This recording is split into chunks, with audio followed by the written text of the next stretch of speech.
Hi all and welcome to another week of the Truth, Honour and Integrity Show. My name's Thomas Williams, living on the edge.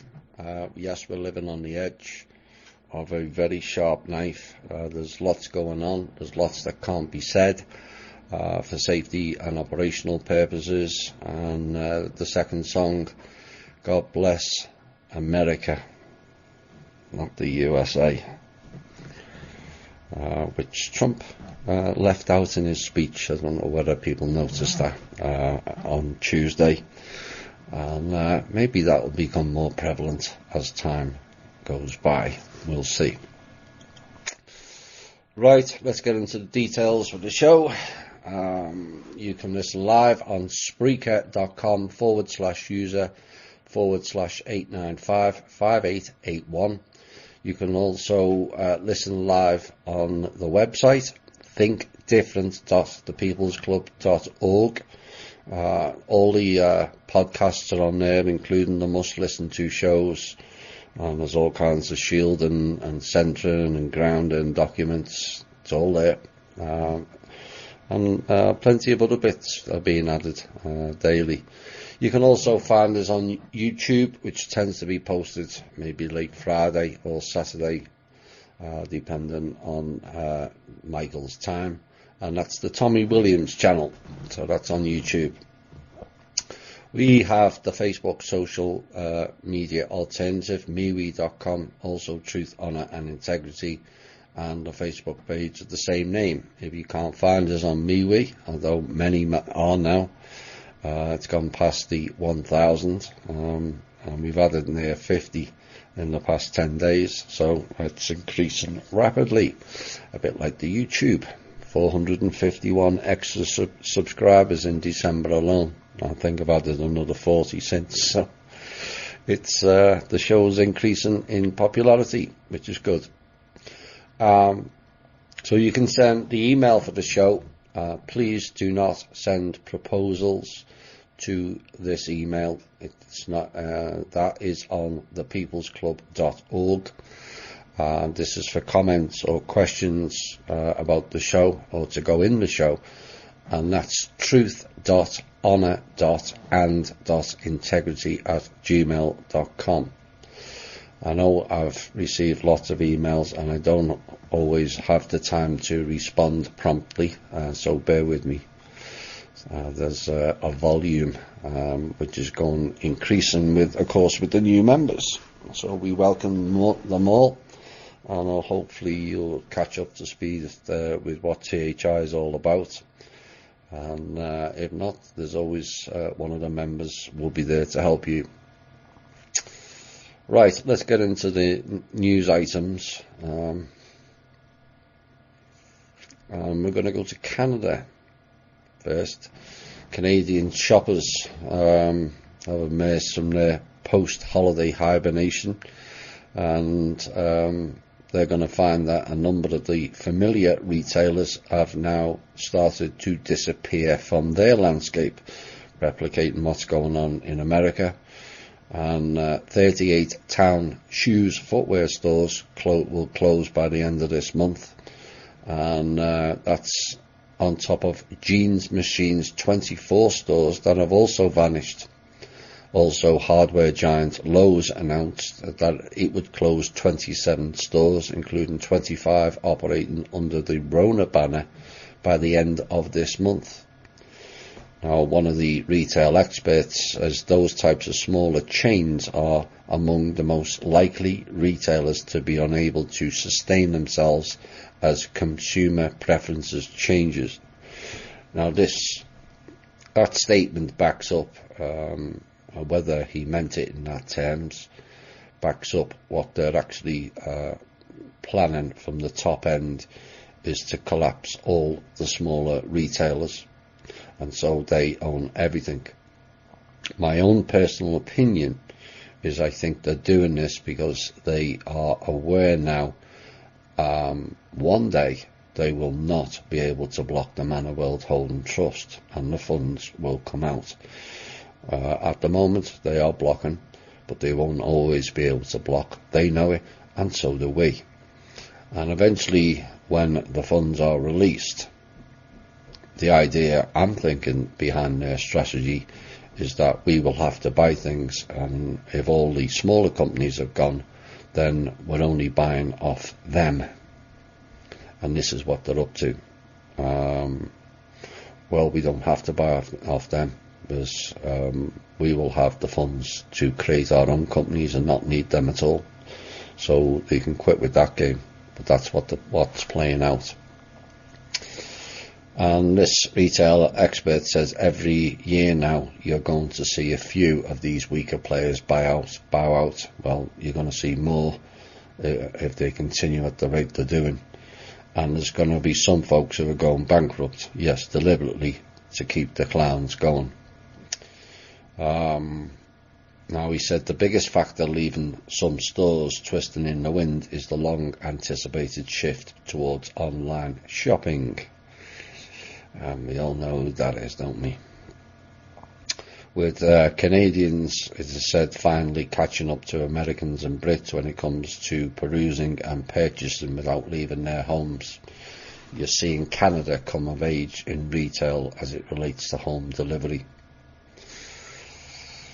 And talking about Amazon, online retail giant Amazon is opening a new distribution centre in Leduc County, I think I've said that correctly, or Leduc, just south of Edmonton in Canada, go figure, and plans to create 600 full-time jobs by next year.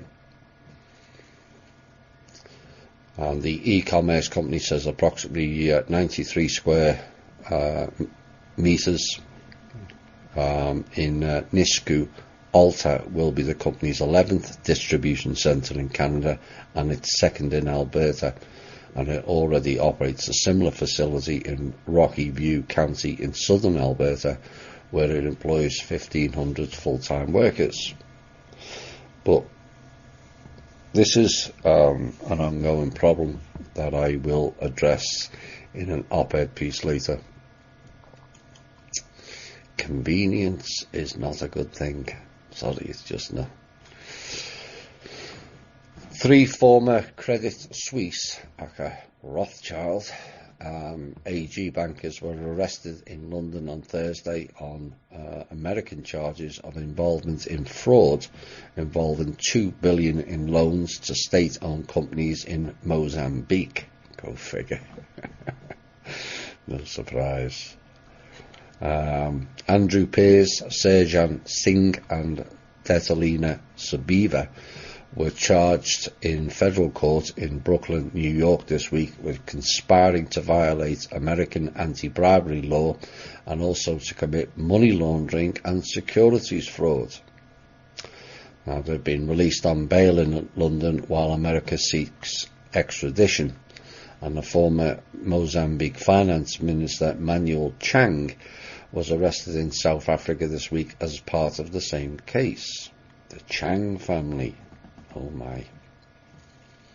Wonder where we've heard that name before. A 5th man, Jean Bustani, was arrested on Wednesday at New York John F. Kennedy Airport and refused bail. Now, Mr. Bustani is a Lebanese citizen who worked as a lead salesman for Privinvest, which is an Abu Dhabi-based holding company whose subsidiaries include a shipbuilding firm hired to provide equipment and services to the Mozambican companies. Yeah, right. Laundering and piracy. Lawyers for Pearce and Sabiva declined to comment. And the indictment alleges that the former employees worked to defeat the bank's internal controls, i.e. hacking the system, acted out of a motive of personal profit and sought to hide these activities from the bank. Now, Credit Suisse, for their parts, added that the bank would continue to cooperate with authorities, and according to the indictment, between 2013 and 16, 3 Mozambican state-owned companies borrowed more than $2 billion through loans guaranteed by the government and arranged by Credit Suisse and another investment bank which was not named in the document. Yeah. a sign and a big pat on the back for all of us of what took place in Atlanta last Wednesday, and a raising of the awareness of child trafficking, and 6 dozen bright yellow school buses wound their way through the streets of Atlanta to raise awareness of the problems of child sex trafficking in Georgia. And it's kind of a difficult reminder that these statistics represent lives, and these lives, our kids, are not invisible, said Bob Rogers, who's the president of the non-for-profit Street Grace Group. Now, each of the 72 buses represented 50 children in Georgia who are sold into sex slavery each year for a total of 3,600. Yep, I would say that's an underestimate by quite some number. Now, Street Grace and the Georgia Attorney General's office partnered to put on the awareness event, and they, along with the Georgia Bureau of Investigation, have also launched the Demand an End Georgia initiative to help stop child trafficking, sex trafficking, by going after customers. And it says by Super Bowl, or should I say Superb Owl, as in Moloch, February 3rd, all buyers and traffickers will know that Georgia does not tolerate those who seek to exploit our state's children. And he went on to say that educating the public about child sex trafficking and the warning signs is a huge part of combating that problem. Here. Another one bites the dust. This time the Department of Defense Chief of Staff, Rear Admiral Kevin Sweeney, announced on Saturday that he is now resigning from his post at the Pentagon. After just 2 years in the Pentagon, I've decided the time is right to return to the private sector. And he said that it was an honour to serve again alongside the men and women of the Department of Defence. And this comes just last month after former Secretary of Defence Jim Mattis resigned on principle after President Trump announced his intent to withdraw troops from Syria. Now, since then, other administration officials, including Brett McGurk, the special presidential envoy for the global coalition to counter ISIS, and the Pentagon spokeswoman, Dana White, have also departed their posts within the administration. Seeing a pattern, yeah? Now, Mattis worked with Sweeney, the one who's just resigned, when he led the US Central Command, and he tapped Sweeney to be his Chief of Staff in January of 2017.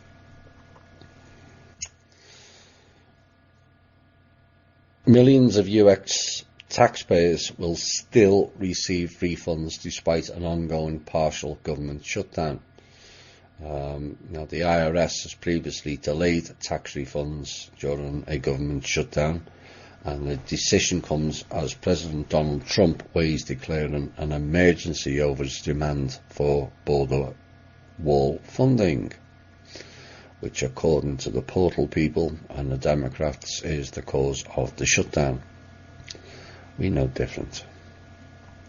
Now, the stalemate over the proposed Mexico border wall is now in its 3rd week, and the White House Office of Management and Budget, Mr. Russell Vought, told reporters on Monday that the administration has directed the IRS to fulfill tax returns as officials face mounting pressure to end the federal funding lapse.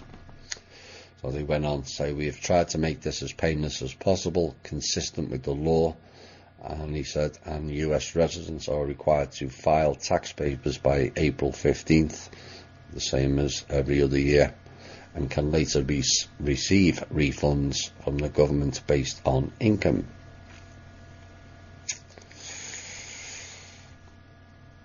Any IRS employees brought back to process these tax funds will not be paid until the shutdown ends.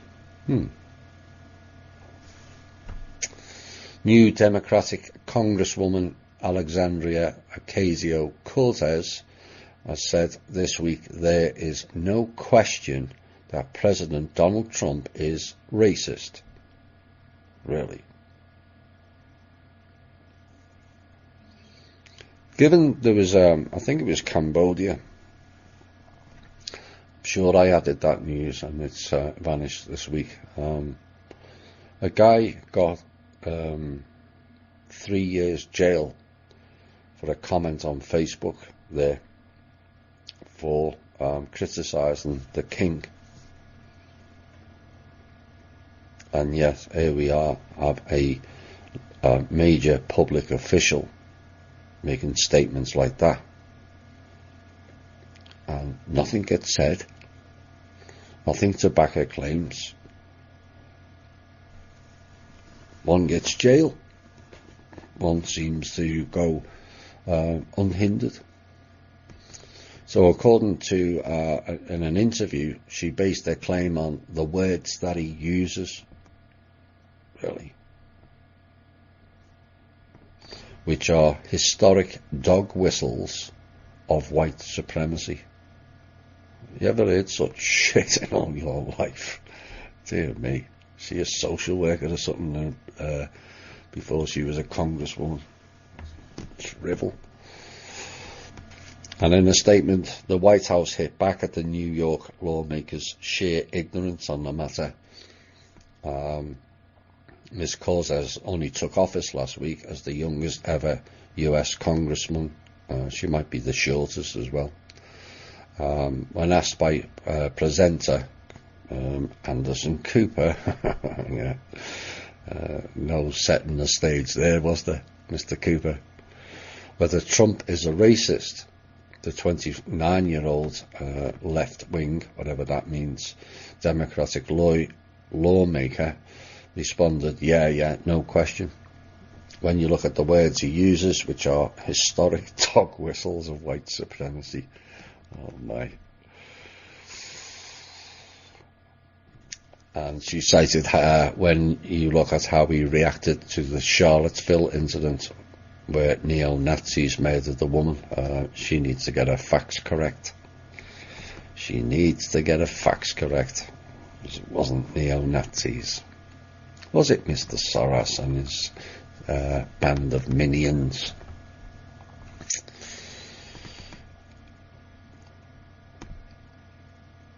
President Erdogan of Turkey has denounced the White House National Security Advisor, John R. Bolton, more on him later, for comments he made on his arrival in the Turkish capital this week. And Mr. Erdogan subsequently refused to meet with him, which was supposed to take place on Tuesday, making any agreement between the two NATO partners over the United States withdrawal from Syria increasingly difficult. Depends who's pulling Mr. Bolton's strings, does it not? Mr. Erdogan said Mr. Bolton had made a grave mistake when he said that Turkey must agree to protect Syria's Kurds in the event of an American withdrawal. And the article goes on to state it is not possible for us to swallow the message Bolton gave from Israel. And Mr. Erdogan said in a speech to political party members in the parliament that Turkey was only opposed to Kurdish militant groups and not ordinary Kurds, he insisted. And Mr. Bolton, who was in Ankara at the Turkish capital for meetings with his national security counterpart Ibrahim Kalin, but left after he was denied a meeting with Mr. Erdogan. I wonder which faction Mr. Bolton works for.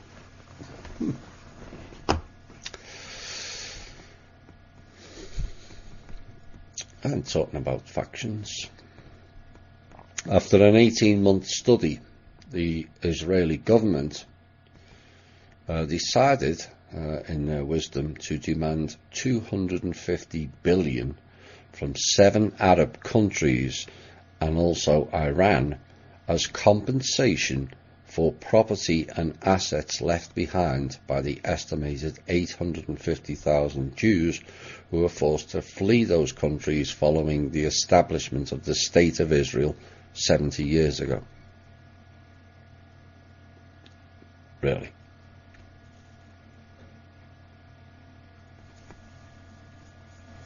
How about the compensation to the Palestinians, given it's all their land, and that Israel is a falsely created principality? How about you compensate all the Palestinians with all the agricultural farmland you destroyed, all the olive groves? Seems fair to me. Now, included in the demand will be $35 billion from Tunisia and $15 billion from Libya. What's that got to do with it? It's not even on a border, isn't it? Also included will be Morocco, Iraq, Syria, Egypt, Yemen and Iran. Well, I hope those countries told Mr. Netanyahu to go and F himself, quite frankly. Except they went on. The time has come to correct the historic injustice of the pogroms against Jews, really, in 7 Arab countries and also Iran, and to restore to hundreds of thousands of Jews who lost their property what is rightfully theirs. Well, Israel's Minister for Social Equality, that's on a par with Central Intelligence Agency, isn't it? Social equality, oh my. Anyway, Gila Gamliel said, "One cannot talk about the Middle East without taking into consideration the rights of the Jews who were forced to leave their thriving communities amid violence. All the crimes that were carried out against the Jewish communities must be recognised." And the study is related to President Trump's soon-to-be revealed Middle East plan. So they're demanding, they'll no doubt demand compensation to sign off on a deal, knowing full well that those countries are going to tell them, go and stick it. You know, it's the same pattern and the same plan. Like Brexit, they'll throw something in that can't be agreed on.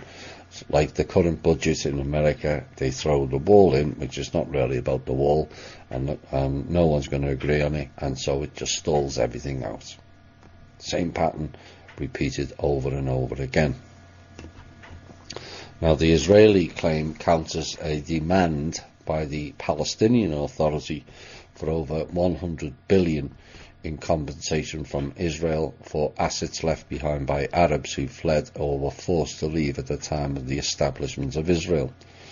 And these Palestinian complainants presented documentation to that effect to the United States over a decade ago, and the Jewish refugees from the Arab countries never received any aid from the internation.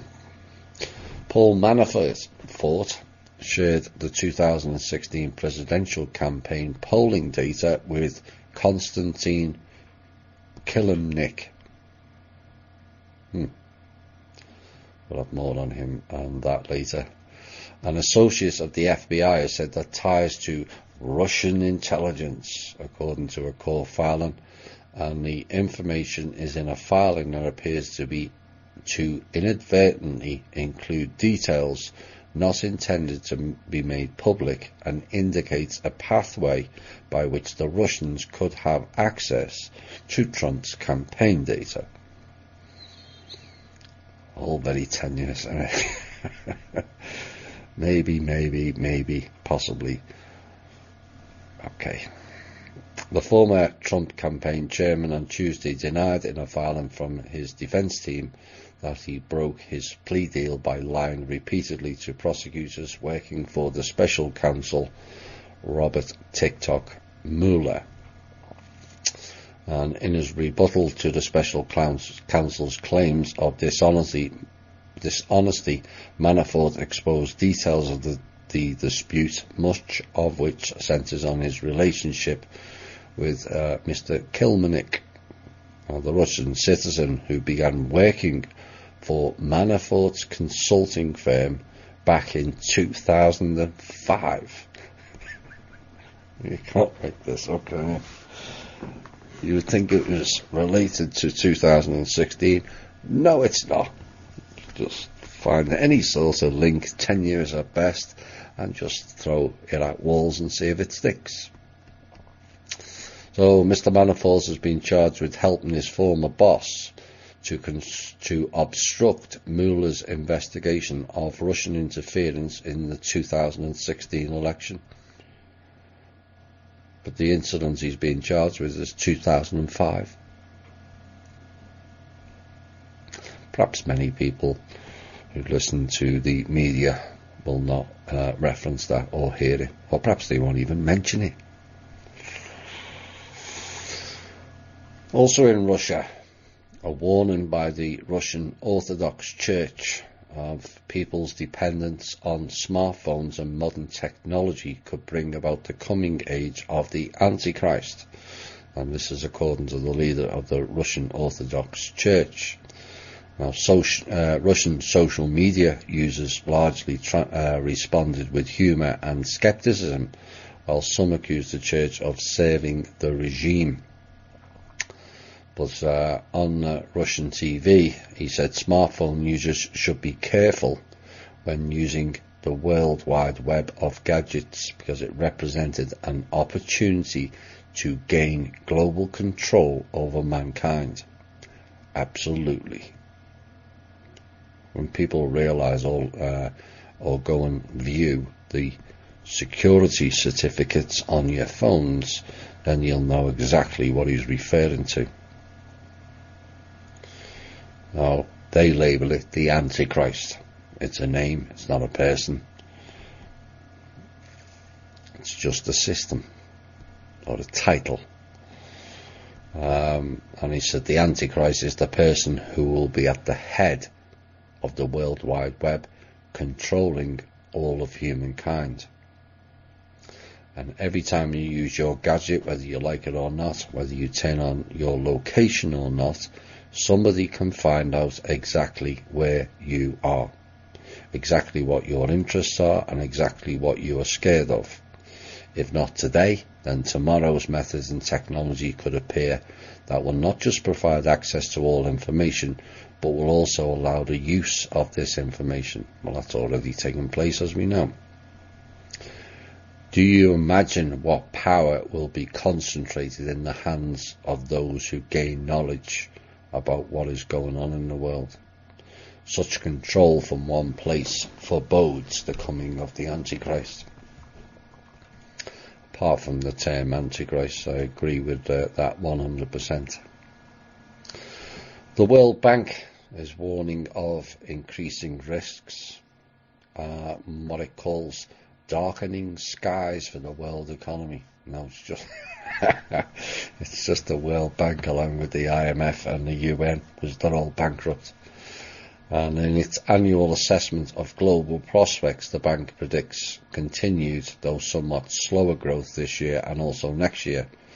And the bank's forecast for the global economy is expansion this year of 2.9% and 2.8% next year. Except when the trust funds come out, that growth is going to go up by 600% minimum. Except these same people that are warning of doom and gloom are the same people in collusion with others in blocking the funds coming out. The World Bank, didn't the top person, the top spokesman or whatever it was, it's all crap anyway, it's all not real anymore, got fired or resigned from the World Bank this week.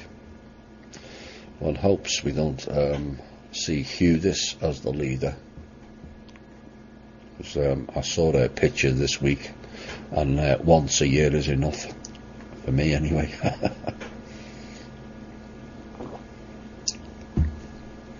A new state law took effect. It's beggars belief that they had to change it.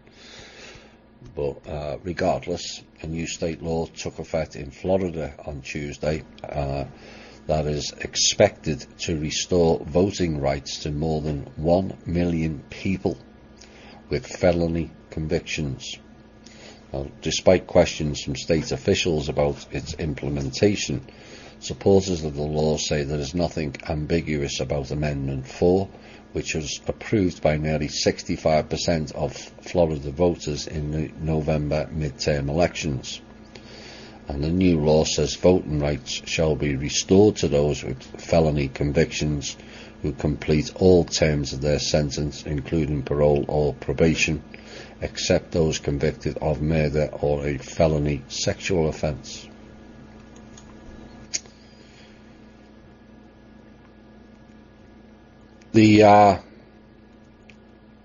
Normally I've been quite critical of Vancouver for good purpose and good reasons. Some of the things that go on in that city are beyond heinous. Whilst we've heard Kevin Annett and some of the stories to do with the indigenous, but what you don't hear is about the mind control, Dr. Green, Mengler group that are up there, and there's a load of alt media people, program people, spouting a load of crap up in Vancouver as well, plus the two an ET base off the island in Victoria, Vancouver Island, and also the SSP base that's close to Vancouver, in between Seattle and Vancouver. I hope that base enjoyed the firework display today, because we did. So in the past 2 years, more than 8,000 people in Canada have lost their lives due to opioid overdoses, and some people in Vancouver were down on the downtown east side is described as the epicenter of the problem, and much of the area's drug supply is tainted with powerful synthetic opioid fentanyl. But under the city's unusual approach to the problem, users can access supervised injection sites, which allow people to use illegal drugs with trained staff present. A good move, in my opinion. People are going to take it. Let's put it in a safe environment. You know, people may remember that the solution to the drug problem I put in the show last year. Well, that's it. You're not going to stop thousands of people smoking pot or injecting themselves or whatever else they do these days. So if they want it, let them have it, but let them have it in a proper environment, not all sharing needles and filthy back alleys and whatnot. So kudos to the people who are doing that in Vancouver. Here's that piece. A Cambodian court jailed a man on Wednesday for 3 years for insulting the king in a Facebook post. The second known conviction under a new law, Lese Majesté law, which was enacted last year, which rights groups fear could be used to stifle dissent. Absolutely. The court announced its verdict against Mr. Cholsa, which sentenced him to 3 years in prison and ordered him to pay 5 million reals, I think that's how it's pronounced, which is roughly about $1,250. And this municipal court spokesman said the Facebook posts, which the court found had insulted the king, were uploaded in June of last year. And yet you've got a Democrat spokeswoman calling the president a racist on national TV, and nothing happens. Really. Read between the lines. The EU says the US government has changed the bloc's diplomatic status in Washington. In practice, essentially, it's downgrading it. Now, the Trump administration did not notify the EU about the change, and the EU has asked the US to explain the move. Previously, it's been the US practice to treat the EU delegation and ambassador as a country would be, and the US ranks the diplomatic status of international organisations lower, and the EU source who declined to be named said the US has changed the way the diplomatic list was implemented, but not the list itself, which describes the EU as a considered equivalent to a chief of state or head of government, but should be listed in precedence order after all official representatives of the sovereign nation's president. Donald Trump on Wednesday, again, read between the lines, threatened to cut off federal funds to fight California wildfires. Saying the money is being wasted and billions of dollars are sent to the state of California for forest fires that with proper forest management would never happen.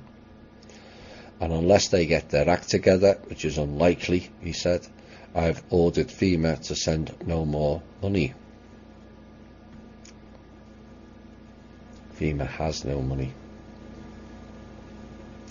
It is a disgraceful situation in lives and money.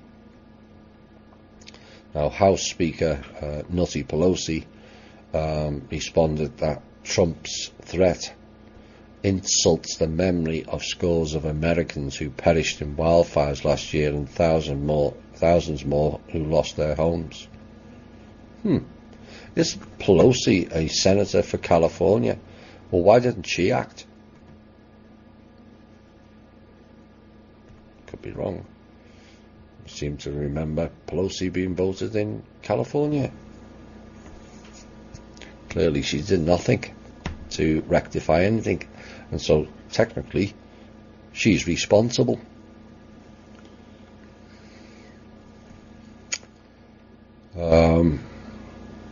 Pelosi said House Republican leader Kevin McCarthy, another Californian, must join me to condemn and call on POTUS to reassure millions in California that our government will be there for them in the time of need.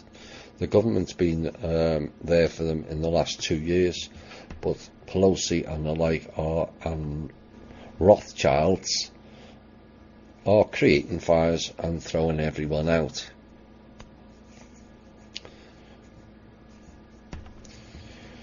And this is the final news item, an example of how the media spin things. You know, most people won't pick up on it. They'll see the headline. But the headline essentially was US taxpayers will buy about 5 million in pork products from a Brazilian-owned meatpacking firm under President Trump's bailout program, which was designed to help American farmers which are hurt by the administration's trade war. That essentially was the headline. So because the government has decided to buy $5 million in pork products from a Brazilian-owned meatpacking firm, that's not supporting American farmers. That's how it was spun on the Portal People News. What it didn't tell you is the administration, the Trump administration, has pitched in $12 billion to that bailout program as necessary to help farmers weather the long-running trade war with China, which has nothing to do with China the country and everything to do with the Black Dragon groups that are basically looting everything out of both countries. But critics, i.e. the Portal people and Pelosi and a gang of pedophile criminals, cited $5 million being spent to one company, and yet the bailout was $12 billion. This is how they work. And they're saying he's enriching large and foreign-owned firms. 5 million out of 12 billion. Oh my. That's why I told people, ignore them. Ignore the news. They're talking shite. Right, let's get into some Q&A. I've got too many again. I'm going to pick some out that I can skip through quickly and then see if I can pull up some more detailed ones. Email asking about Antarctica. Can you tell us what's really going on? Well, I've covered that a number of times now, and I have nothing new to add.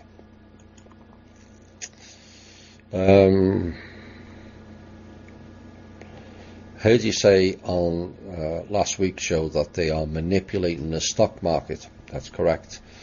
If the government no longer has any money, I assume this includes the plunge protection team, then how is the manipulation still continuing? The government and the stock market are two completely different entities. The stock market is being run off ledger largely, not on front ledger, off ledger. That's how they manipulate things. Except the government plunge protection team doesn't have any money, but maybe some others do. Blocked it. Does the man and world holding trusts quantum computer bring crash? No. Doesn't need to. This was more of a statement in an email, and the statement says, I really don't think you understand cryptos, Thomas. Correct, I don't. And any logical thinking would support that.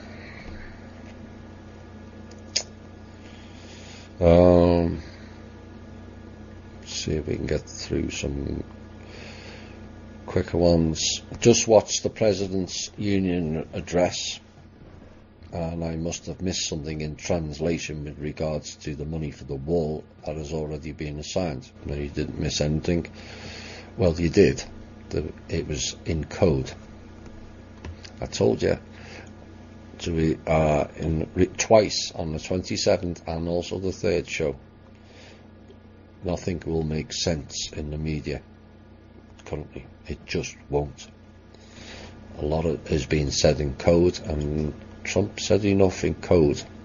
And no, I'm not telling you what the code is, because if you know, they know, and they block it. Not understanding why does the president need Congress approval to fund the wall. He doesn't.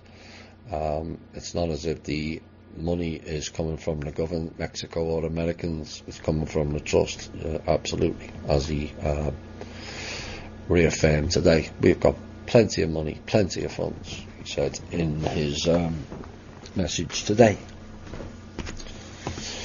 Are the shenanigans of dancing around the fire a way to avoid telling Americans of the world the truth that the funding has already been assigned? Well, he's also protecting our safety. He knows the threats we've been under, and maybe one day he will mention it.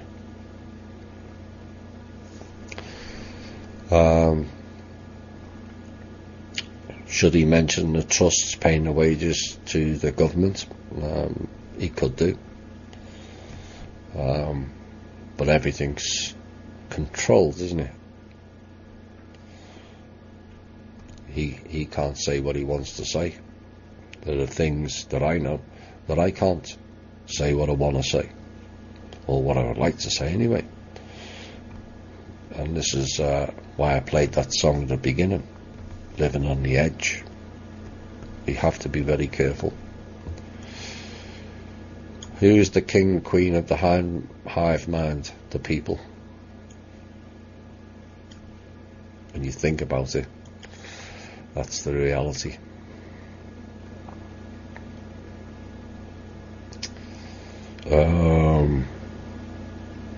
If a person resides on the mental planes and loses their gift, can they work to get it back? Yes, absolutely. Are you working on a simplified version of the power structure document for your presentations, and if so, will it be released to the public so we can all see and understand the control system? Yes, when time allows. We're hoping maybe we can do a video show and show each portion, and Kim on the video, and we both present it. But time is not on both of our sides at the moment.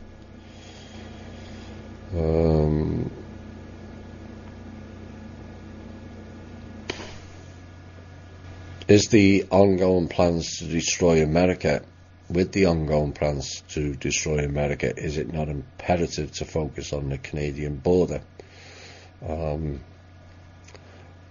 Not as much as the southern border. Speaking as a Canadian, our country is being destroyed by Trudeau, and I feel as though he is a huge threat to the safety of America. Do you have detailed info on Trudeau? Well, he's part of the system, and he has to do what his paymasters tell him to do. It's the way it works. You know, Trump has to say things he doesn't particularly like. That I do know. That's why I says take everything what's said in public with a massive bucket of salt.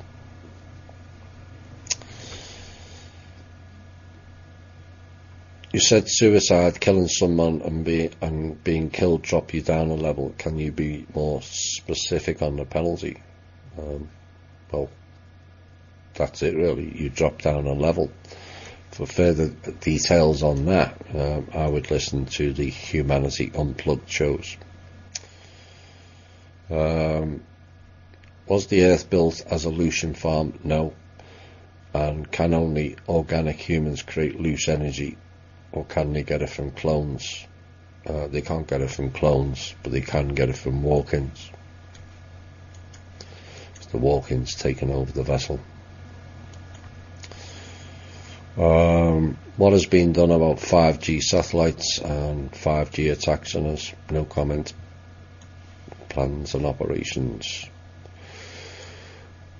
Will there be a release of personal debt? Possible. I'm not promising anything.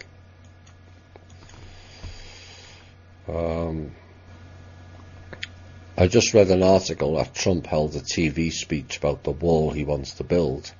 Would it be a good idea for him to publicly reveal the real reason for that wall? He has done several times now, in several interviews and several tweets. How are we doing for time?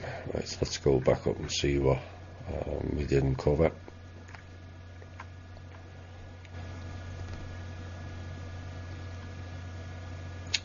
All while the US portal people distract with total rubbish are planned to dominate the world via Israel, with Russia and China partners, continues full steam ahead.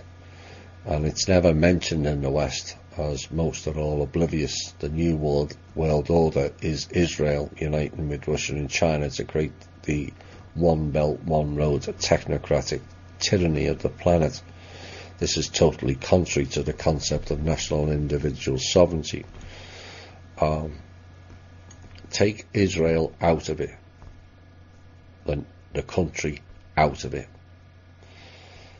Because the New World Order is not a country. It never was. They'll use them as puppets. Like America. America's the military puppet. So the order tells the clowns with the badges on the shoulders, go and attack that country.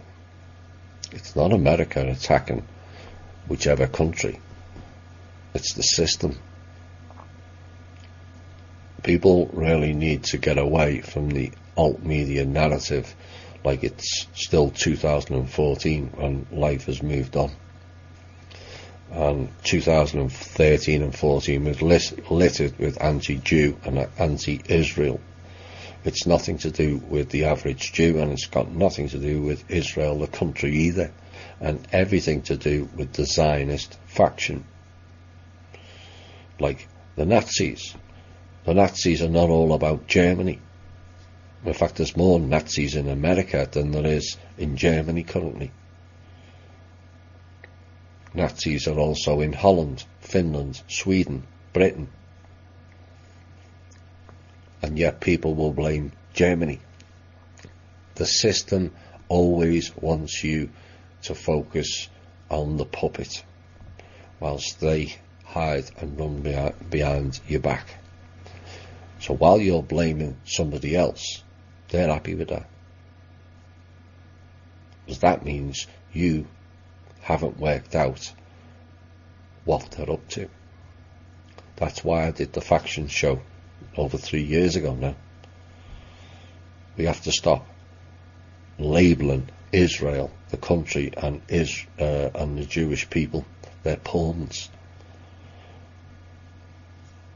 Zionists. And the Zionists are not in with Russia and China either.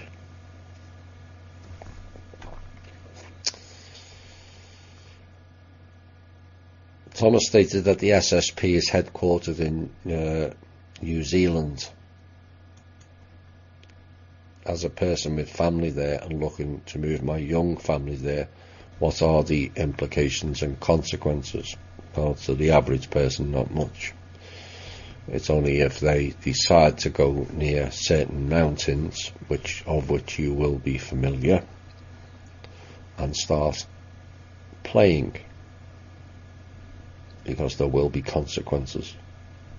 There have already been several consequences of their interaction where they're not allowed to go anymore. I have a 3-year-old daughter, and you mentioned that if a person does not connect to the etheric by 6, then it's impossible, and that is correct. How can I assist my daughter on making this connection? Read to her, get her to read, be creative, do arithmetic, do writing. Just teach the child. That then creates the connection. It's all about the learning curve. You know, even reading from a young age, it goes into the subconscious. It allows them to process that information.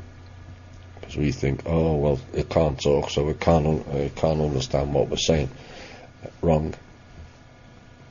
It has a lot of senses. The child has a lot of senses before the age of 6, and then education and programmed parents dull them.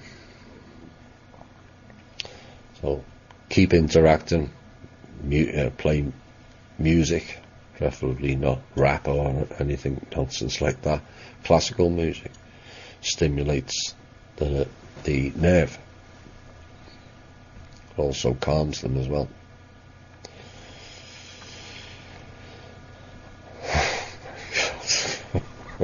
I suppose this was inevitable. Another cat question. Bloody cats. Yes, it's become a common joke, and people wind me up over it because I don't like domesticated cats. Would I harm them? No. I just don't like them.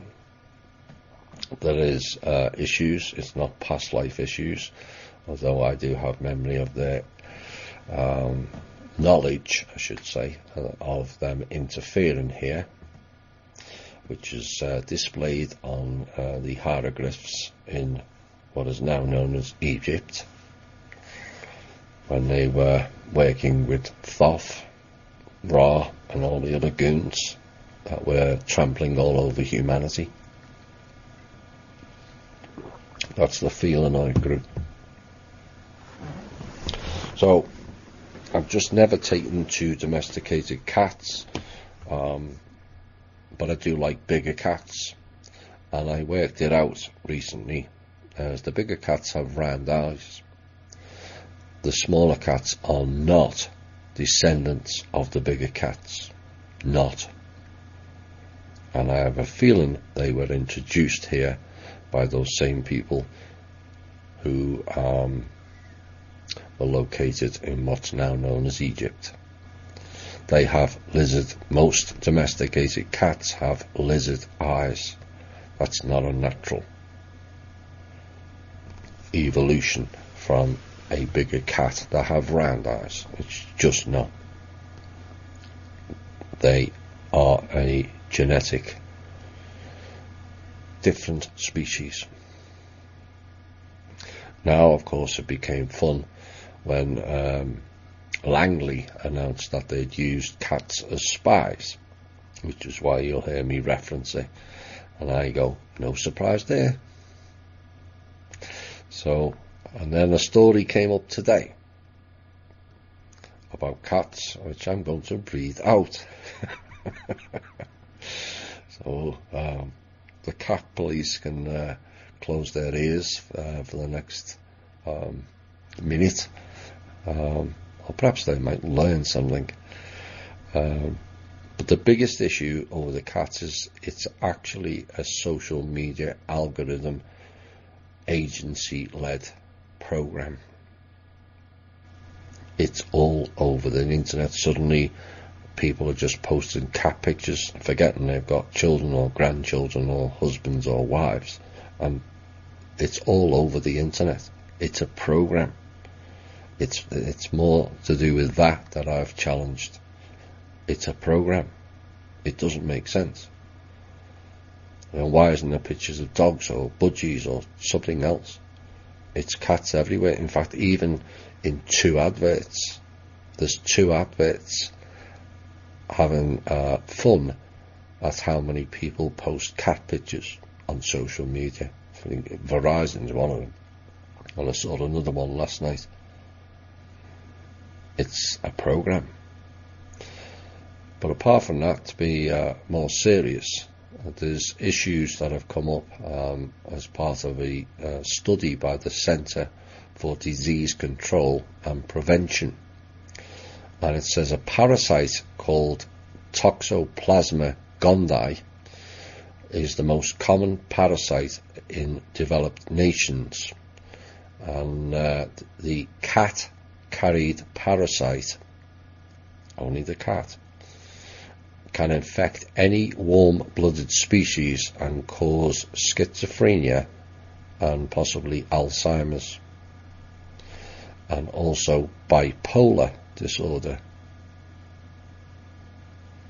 Now, it's estimated that more than 60 million people in America may have this disease, and it says most people never suffer any symptoms at all, but those with weaker immune systems and infection with the Toxoplasma gondii can cause an illness called toxoplasmosis, which can result in miscarriages, fetal development disorders, weeks of flu-like illness, blindness, and even death. And it's also been associated with mental disorders, including schizophrenia and bipolar. Now they've ordered 2 more studies to explore the mental health issues in greater detail. Oops. Meow. Where does Mr. L fall into the lineup of the control structure, and where does it now reside? It's not here, and not part of the control structure anymore. I was confused when Kim was mentioning it, explaining it in an earlier show. Well, things have changed. You know, there's some people. Lucifer is a title. It's a bit like the Antichrist. It's a title. a bit like Satan is a title. Now, originally there was Set-an, which was the entity that ruled the planet Set-an, or Saturn, until it was removed in 2014. So no longer has domain. Now, some other people reported seeing Lucifer, but would they know, does it look Luciferian, or is it Lucifer? Is it the title? How many Lucifers is there?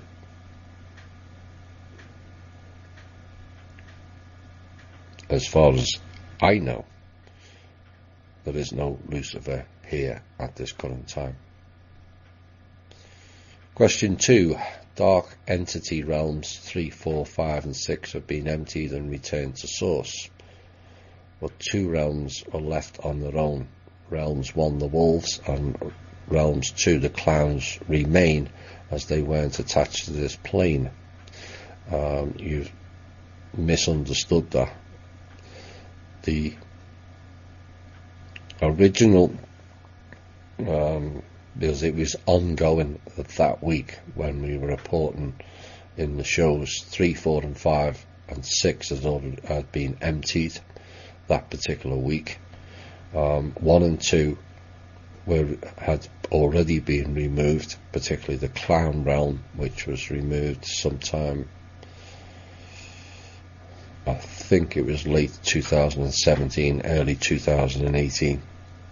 The clown realm went down, and since then, of course, we announced on the next show that the realm 7 had gone down also.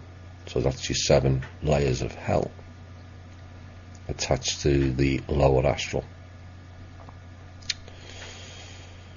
How can any of these people, entities who say they've converted, be trusted again?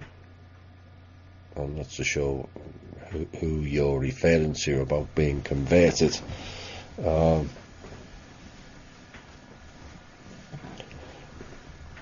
issue is, it doesn't matter who you are or whether you're human or not. Everyone has the capacity to be an angel or a demon, who are one and the same entity. It's how you dictate your life. Everyone has the capacity to be the ultimate in light and the ultimate in dark. It's a matter of choice. What has gone on here is there's been massive amounts of interference by the top end, Marduk, Draco, etc., the Lord, Anu, and they did covenants with the jinn, or the dark spirits. Not all spirits are dark. Sadly, a lot of them are, though. That's the problem. Because over time, it starts going darker and darker. Once it starts running away, then there's a big problem. But of course, these are non-corporeal entities. They need to feed. They can't eat food like we do, solid, so they consume energy. And with the covenant between the Draco and the top end and these jinns, they did work for them, messed with people's heads and all kinds of other stuff, and they consumed the energy. Full-on harvesting program. So it's like certain greys, including the tall greys who've been messing with humanity. They were here to enforce martial law. That was their directive: enforce martial law, and they got some perks by using naive and largely ignorant humans, unaware of their own abilities and unaware of their own power. now that they're here still enforcing the peace treaty, those perks went away. But if they're told that humans are this, that and the other, and are there for their benefit, does that make them wrong?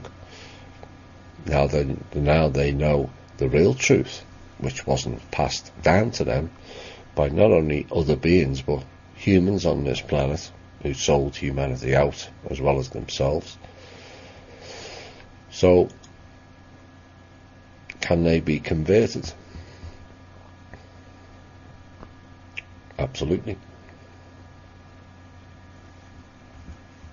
Same as some youths start off life like wild children and rebels and always get into trouble, and then later in life change and don't get involved in that. So there's evidence of them converting themselves into being a better version in one lifetime. But certain groups have to earn trust. Can you share about the organisation MapLife? According to Anonymous, MapLife is a torture-oriented sex trafficking criminal organisation. I don't know anything about them, sorry. I'll wait for time.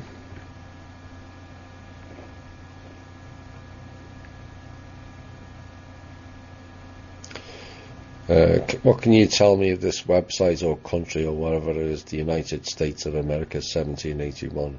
They issue passports. Yeah, right. Good luck with that. You'll go to jail. Another OPPT style group, by the sounds of it. If all souls were returned, no, all souls were not returned when the Walkins demons left. The demons that were bound under the Solomon were the ones that left, as well as the emptying out of the realms. That doesn't mean to say all the Walkins have gone, and it doesn't mean to say all the demons, as people will refer to them in the biblical terms. They're actually jinns, dark spirits.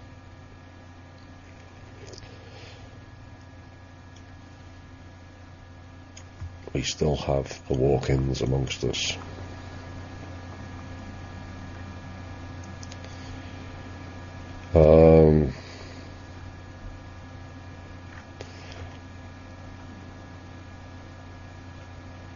Are you able to provide an update on the latest status of the IRS? Their shutdown. Maybe permanently now our bill is pushed forward. Are their servers still shut down? The back ones are, yes. The public ones for refunds and filing, no. We're not interfering with general operations. We've interfered with their ability to transfer funds to Rothschilds in Switzerland. We've interfered with their ability to interfere in people's banks. So that's everything's carrying on as normal with the IRS as far as the public concerned. We just know it's different. Right, let's have a music break, and we'll go into the bits of intel that I can put out, and quite a lot of op-ed pieces that also contain bits of intel here and there, and we'll see how that goes. And let's see what song. Something a bit slippery. Maybe not.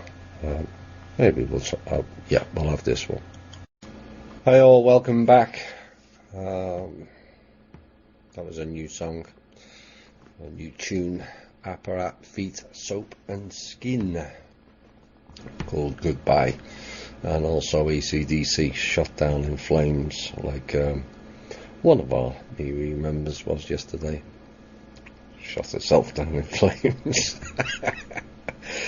I've just been looking at some of the comments. Perhaps people should consider whether Pelosi has a number of cats, given her obvious mental disorders. Right, let's get serious again. Hopefully that's the last cat question I've got to answer. On Monday, it was battle stations again, and this is why the intel is kind of limited. There is much going on many levels. For those of you who are familiar with the show, we're involved in quite a bit at the moment, and so Monday they got a bit pissy and decided to issue threats against Kim and the team again, and the ambassador of the Manor World Holding Trust was threatened 16 times on Monday alone.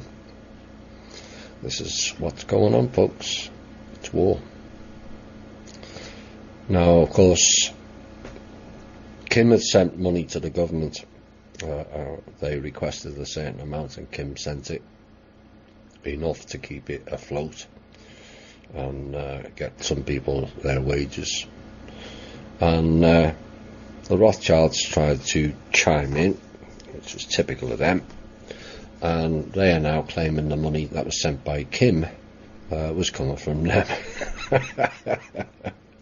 The bloody Rothschildians. You know, the Rothschildians have never sent this country anything, period. They've only stolen from it. And yet you have generals with fancy badges, badges of dishonour, on their shoulders, sitting there waiting for the Rothschildians to pay them out. You really haven't grasped at this point. They're never going to pay out anything, never intended to, even if they had the money now, which they don't.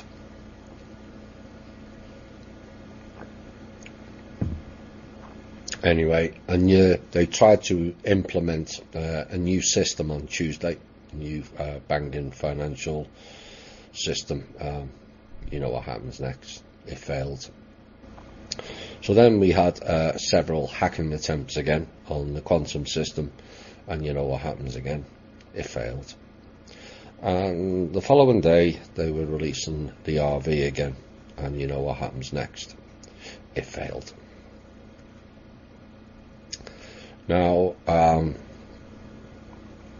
there was issues this week of a meeting which Mr. Trump walked out of with the Democrats, allegedly over the wall.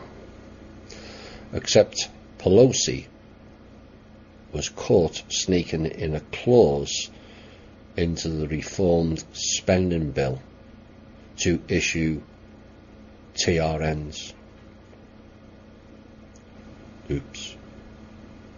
Treasury Reserve Notes, which would completely replace the Federal Reserve Notes. Except that's not happening either. And this is why the government remains closed. Pelosi and her gang of non-American interests are attempting to hijack this country further than it already is, backed by Mnuchin. And I'm sure Trump would like to press that fire button an awful lot more. But with things being so delicate and ultra sensitive, everyone's on edge. He's biding time. We have the time. They don't.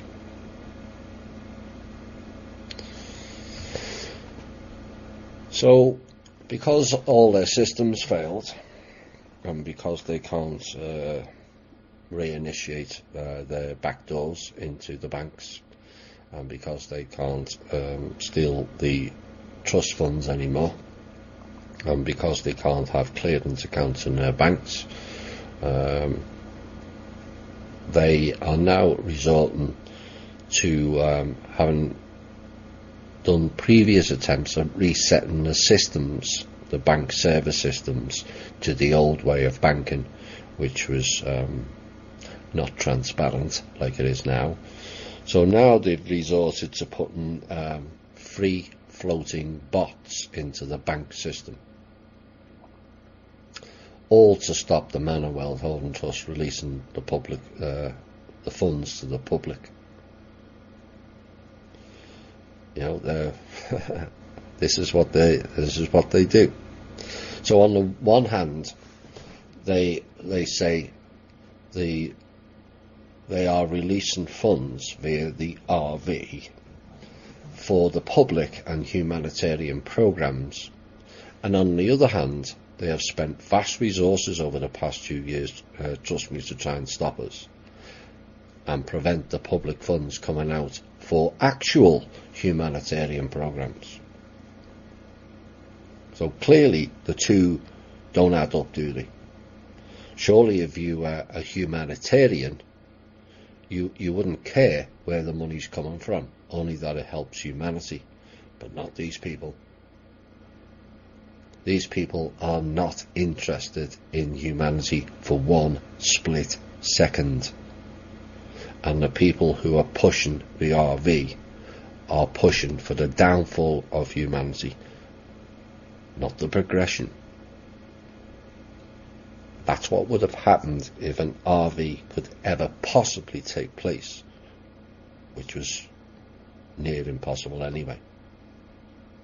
So you've got these conflicting things of blocking humanitarian programs with real money, real funds, to release other humanitarian programs with funds that don't exist. Then you've got a load on the internet, the alt media, telling us the RV's coming, which is a revaluation of currencies. And yet you've got the IMF telling 134 countries to scrap their currencies and go with crypto. Again, the two don't correlate, do they? And then you've got people telling us that the cryptos are somehow getting around the cabal. And yet they're the ones that are running them. Ridiculous. Next piece. Mr. Trump has announced today, this afternoon, that he's going to cancel his trip to Davos, Switzerland. Switzerland being the key word. You'll know why.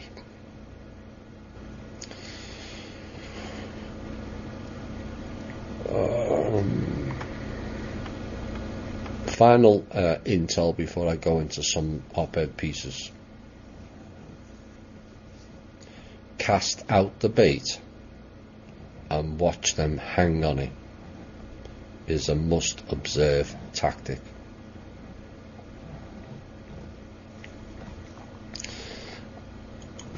I warned recently that much wouldn't make sense this month, and possibly beyond this month also. So it's disappointing. Some people are still overreacting to things that Trump did or didn't say. You're not going to get any sense about what he's tweeting or saying. None. And some were reacting to a YouTube video this week, and more clickbait headline grabbers of mass arrests. Yes, I did see that video of that woman, and allegedly 50 arrests this week took place of cabal entities. Never happened. Then went on the alt media's declaring, Trump's declaring martial law. Never happened, and it's not as it stands anyway. And other forecasts of doom and diversion. You won't get your IRS refunds, blah blah blah. It's all false. Now, it's your choice to follow who you wish, but how many times will you continue to follow these people who are just putting out salacious headlines that prove time and time again that A, they have no direct intel to support their claims, and B, they are completely bullshitting you. It's like the RV promise on a weekly or bi-weekly scale. It all fails. And yet these people are never held accountable. Now, I've repeatedly said everything's on a knife edge, and that's why I played that song again today. And ultra super sensitive. So no one with any common sense will give out details of what is happening currently, because if you, the listener, know, then the enemies will know. And this is a war. Perhaps some forget that at times. And you, the listener, are the beneficiaries of winning that war. But you will also be the victims if we don't. And that's why you have to be very careful on the questions that you're asking, because sometimes a non-answer is an answer. Plans and operations, and what are you doing with this? They're plans. You can't do that. I get everyone wants to know the ins and outs of a duck's arse. I've been on your side of the information stream for far longer than I've been doing radio shows, so I do know. But to whose benefit does releasing sensitive information gain the most? You? If so, what can you do with that information, and will it affect change? Likely is not as much as the opposition can do with it. I can tell you that. So Trump didn't follow the alt media and the YouTube script writer's narrative. So that means he's BS, some cried. No, just reverse it. But people literally have no idea of the pressures, the threats, the skullduggery, and the general nastiness going on behind the scenes currently. It's all out war. And what this show gives you is a tiny peek into that realm when it's safe to do so. I'll never ever compromise a plan, operations, or people engaged in this fight, and everything is carefully stated in this show that protects those people and the movement. Trump, whether he's good, bad, or indifferent, is working in an environment of vipers, people littered with service to self attitudes, agenda driven, and the criminal elite who are fighting hard not only to protect their status, which they're losing, but also to cover up the litany of their crimes, and the plethora of them as well. So how do you expect anyone or anything to work properly within that environment? How can he say within the public arena, with the venomous vipers known as the portal people waiting in the wings to twist everything he says? Like the story earlier, Trump gave $12 billion to help the American farmers. The media chose to focus on $5 million that went to a Brazilian farmer. This is how they work. So it doesn't matter what he says, they're going to twist into something nasty. And quite frankly, what happened to that person in Cambodia for criticising the king, the whole media should be arrested and given the same sentences, 3 years. Because it's full-scale harassment and distortion of everything that gets said.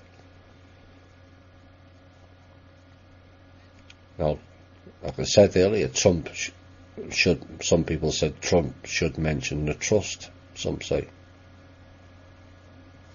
He actually has, just not in name. But do you not think we have a large enough target on our backs currently without adding the higher profile? Think about it. And he has referenced us, like I said, in several times. He mentions sovereignty several times. He mentioned us in code during Tuesday's speech. He mentioned us today, again in code. This is the way we all have to work at the moment.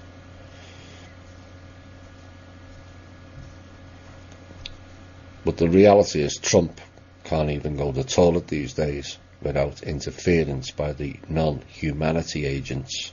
He can't say what he would like to say in the glare of the fake media. And yet people think he should just blare about intentions, plans or operations in what is essentially a war setting. Come on, we have to think better than that. Now, our show has proven over time we have the correct details on many subjects, and it's been proven time and time again. So all who listen to this show are ahead of the game with regards to information.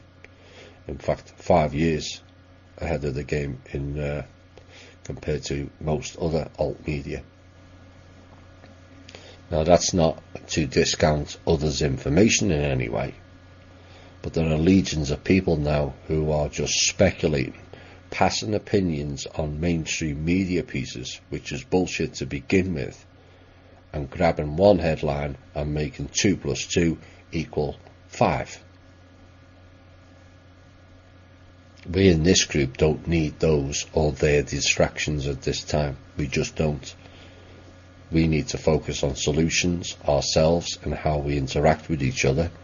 And the alt media we all loved is just awash with noise.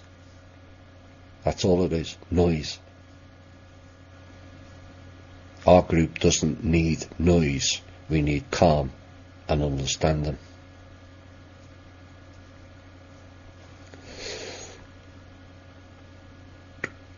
Last Thursday,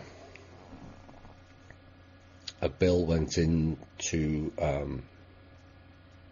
Congress, HR 25, the 116th Congress, 2019 through 2020, and it says as follows: to promote freedom, fairness and economic opportunity by repealing the income tax and other taxes, abolishing the Internal Revenue Service and enacting a national sales tax to be administered primarily by the states individual, not states collective.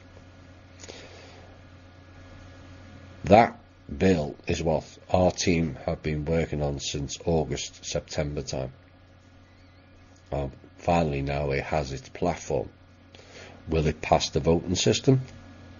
Time will tell. But every American will know that those who vote against it are working for the cabal. No ifs, no buts, they just are. By voting against it, they're voting to protect the elite system ran by the Rothschilds et al. But is that what the American people want? Surely the American people will want an end to income tax. Some won't. Some like the slavery suit, as we all know.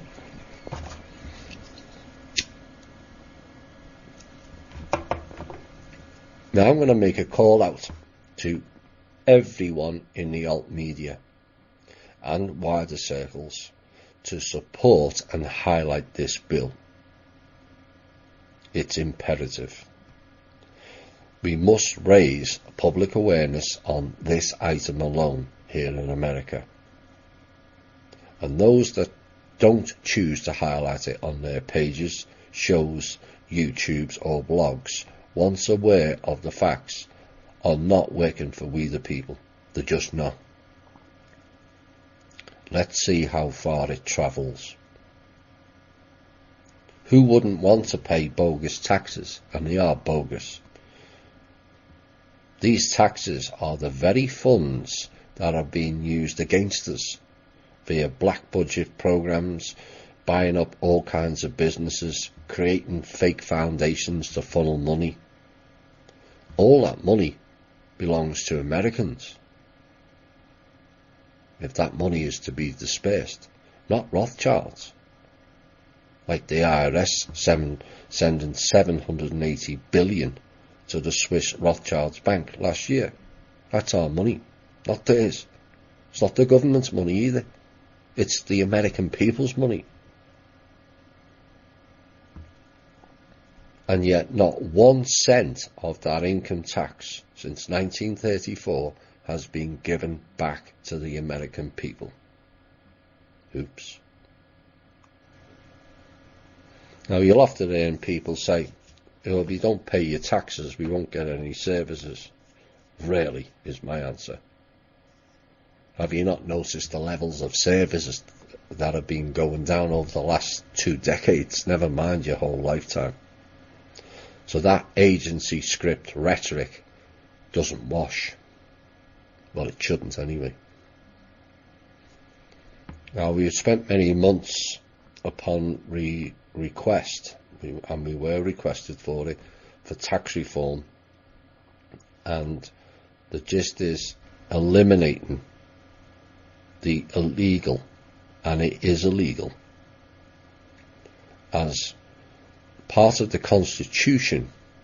We should not be paying taxes on our wages.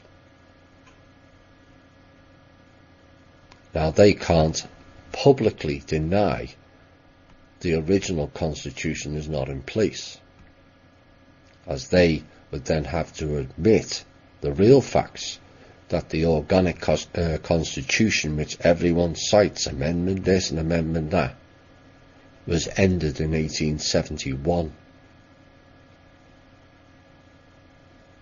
So no American, average American anyway, has ever been alive under the real Constitution. No average American has ever been alive under an American government either. Both of them ended in 1871. And then you've got the fact that income tax is not a tax at all, but it's a voluntary, yes, I did say that correctly, voluntary tribute to the Crown, which is in the City of London. So much for American independence. Another one of his stories, not ours. Now, the Crown is nothing to do with the Queen, it's nothing to do with London, and it's actually nothing to do with the UK either. And everything to do with the square mile separate principality that's located in the City of London. And it's run by the Rothschilds family. Essentially, it's a square mile of pirates, except they commit acts of piracy over the whole planet. Now, the gist of the plan that we put forward is to remove the IRS, which is not a tax office, but is a trust group operating via the Federal Reserve for and by the Crown out of Puerto Rico, and to move the office back onto the American mainland and put it back into the real tax office, which is not the IRS, that was deleted from the history in 1930s, known as the Tax and Revenue Service. That will be reinstalled. Now, only the top-end criminals in the IRS will lose their jobs in this transfer. So people who work for the IRS shouldn't be concerned. It's the criminals at the top that will lose their jobs. They will not be transferred. And it will eliminate all taxes on your wages entirely. What will be implemented is a 10% spending tax. It will also eliminate all federal taxes. Remember, the IRS are only a collection agency for and on behalf of the Federal Reserve. They're not a tax office. So your taxes, federal taxes, that are on your property taxes, your home, car, flood and other vehicles, insurance bills, your cable and phone bills and some other bills will all be eliminated. So it will benefit all people. In the tax cuts that Trump put in recently, some are claiming, oh, the rich will get away with it, and the media portrays it that way. What people don't know is Trump initiated a new tax in that bill of 21% tax on all millionaire shareholders that are operating under the banner of a foundation. Oops. This will raise substantial funds for the Treasury, which will be the real Treasury and not the 5 or 6 other Treasury named shell companies that have existed since the 1930s.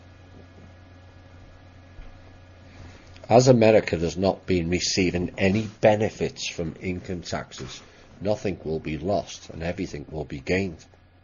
And the taxes generated will go to America only, not the pirates of the Federal Reserve or the Crown. The trust have worked out within 3 to 5 years, America will become self-sufficient for the first time ever, and will not require the trust to input funds further, apart from the people's projects. America will not deliberately run out of funds each year via the fake budget, which was deliberately designed that way, so the country ran out of money, and then it went to the Federal Reserve and had to borrow from the Federal Reserve at a cost of 10% per dollar borrowed. 10% on every dollar borrowed. So when they take all the tax money and it doesn't go to the country is programmed to be short in the budget, so that the country then has to borrow off the Federal Reserve,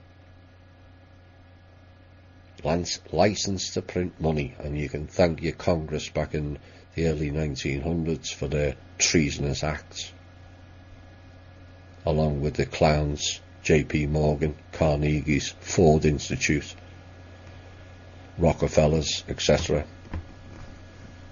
robber barons. So this is what's been going on, and it's time we all got behind it, not just Americans, because the Fed charges every country who has to use dollars, which is around 186 countries, I believe, 10% for every dollar they need as well. So most countries, well, all countries will benefit from this change of action, because if there's no Federal Reserve, then those individual countries can create their own treasuries, not Federal Reserve, not fake Federal Reserves like Citibank in Africa or Wells the Fargo in South America, operating as the Federal Reserve. Turf them out. Create your own national bank, which is what America will do, and the Treasury will print the money, likely at 2 or 3%, may even be lower. If it's 5%, people have saved half on what they borrow. So every country will be up in the air, thinking we only have to pay 5% now, not 10. Well, for those that worry they won't get the refund, and so don't want to change the system. My response is, one, please stop thinking about yourself. This is an all-inclusive transition. It's not just about you and your refund. And two, nobody will lose their refunds. Nobody. Three, many will have their debts to the IRS deleted, reassessed, or restructured. In most cases, I imagine it's going to be the former. Four, it will end the IRS harassment and garnishing wages. So I request all who listen to this and get this portion out to every single alt media channel or blog. Let's highlight HR 25. This brings their system down. This puts more money in your pocket, not theirs. Why would you want to keep carrying on paying that to your slave masters so they can enslave you further? So the ones that vote against it are all working for the cabal. Every last one of them. Get it out to your friends, get it out to your family, and more importantly, let your senators know. You vote against this, and we know you're working for the criminal elites, and we will force you out of office. This is not about party politics. This is about every American and every other country that uses dollars, and it's all about ending a very, very corrupt system. And I hope people get behind that. I really do. Perhaps we should have a song. Yeah.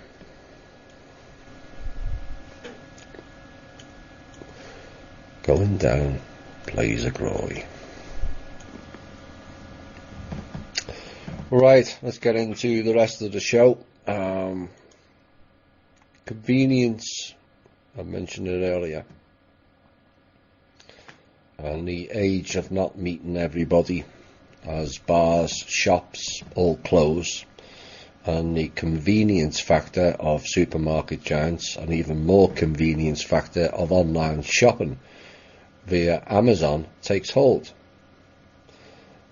But a word of warning, convenience shopping will be our downfall. You know, as more and more shops, people shop online, more and more businesses will close, and it's not just the shops either. What about the ancillary staff? The cleaners, the security, the police staffing, the public transport that takes you to and from. If there's no shops there, no one's using the buses, no one's using the taxis or the trains. And so many more become affected in a domino style way. It just chop, chop, chop, chop. Well, what happens if all those small businesses and jobs go? Who will buy their products? Will the likes of Amazon replace the missing jobs and the empty shopping centres? No. They're talking about going robotic, remember? And then you have another knock-on effect. Empty shopping centres leads to vandalism and decay. Runs down the area, it leads to a loss of taxes to the county, meaning we get less services. And so the knock-on effect is huge. Will Amazon care? No. Because they are running a program of harvesting up all the businesses, as I mentioned earlier, all at the behest and to the control of the order. So they own everything. There are no entrepreneurs, no startup businesses, just them, and that is their current plan. Now they can make plans all they like, but do we have to carry those plans out?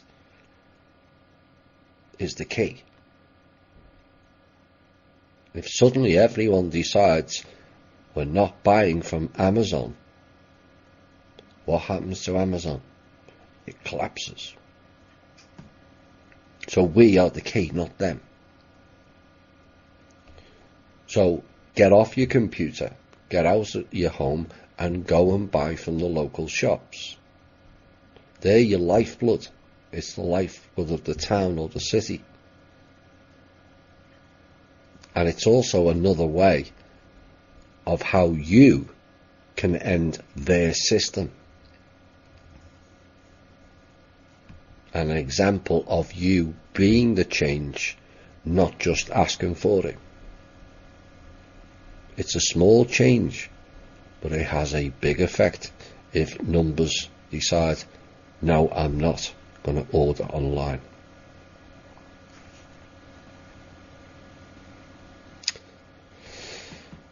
Trump and the factions came up. Can Trump take on all factions, 5 factions in one go?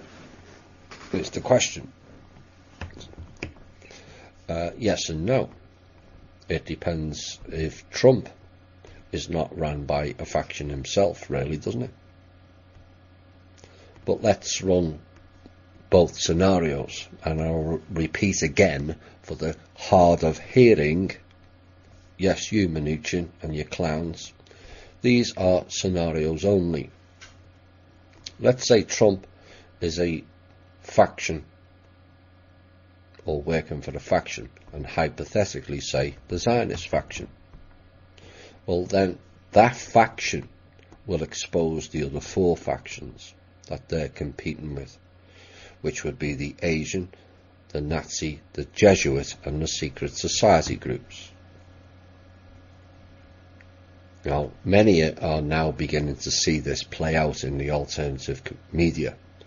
Groups like Able Danger, George Webb, and Veterans Today, they all expose the other 4 factions in their narrative, but obviously miss their own faction out of the equation.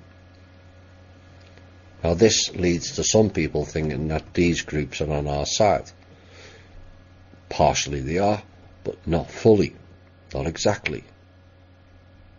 But it still at this point is favourable to us all to hear these groups exposing the factions, as the exposures and disclosures will give many a deeper picture of what has gone on and partially what is currently playing out. So if Trump is playing for a faction and he crashes the other 4 factions, then fine to us. 4 factions will be eliminated. But we still have to deal with the final one. But then we would be in a stronger position to eliminate the final faction, as at that point we will have also garnered more support from the people that have left the 4 losing factions, which is currently been happening a lot over the last 12-18 months or so anyway. There's many that have stepped down and came and helped us. So even if Trump is working for a faction or not, we will make heavy gains for the 6th faction, which is we the people. Now, if Trump's not working for a faction, then his task is even harder than working for a faction. Because the reality is he has little to no support within the office. Many generals are working directly for the factions. That's why so many have stepped down, spelt F-I-R-E-D. And many heads of departments, agencies, etc. are also working for the factions. The Justice Department was and has been rebalanced over the past 12 months with the disappearance of the final rogue element recently. So you can all now see the difficulties of the problems we face of who is aligned with who's with a faction and who's not. And do the people actually know what is real or what is not? Do they have the real knowledge? Or have they just been fed not a diet but a whole feast of bullshittery their whole working lives? Have some unlearned the lies, both within the office and outside of it? Who can Trump really trust? He can trust the trust, he knows that. But who else? When so many are working for these different factions. And it's a far detailed process than most people can imagine. There's a whole nest of snakes and venomous critters within the circle of politics. And not just in this country either, but all of them. Russia has a deep state, so does China. And it's more a case of do not blame the government, but blame whichever faction or particular coloured dragon group that is running it. Now, one must also take into account the strategy and propaganda playing out currently within these circles also. That's why I've said you're not going to make any sense.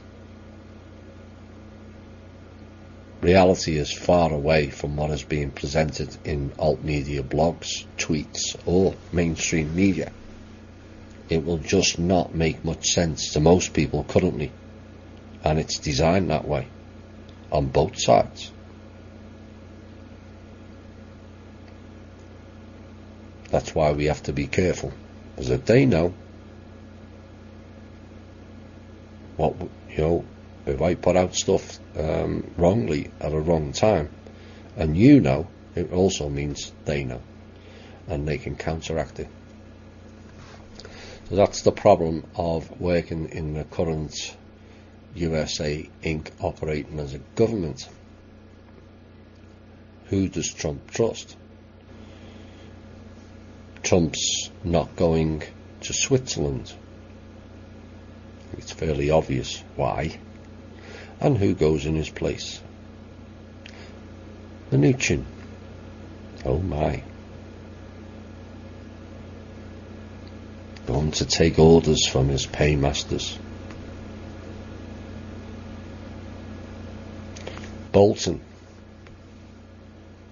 Blabbing for the benefit of Israel. I wonder which faction he's working for. And these are in Trump's team.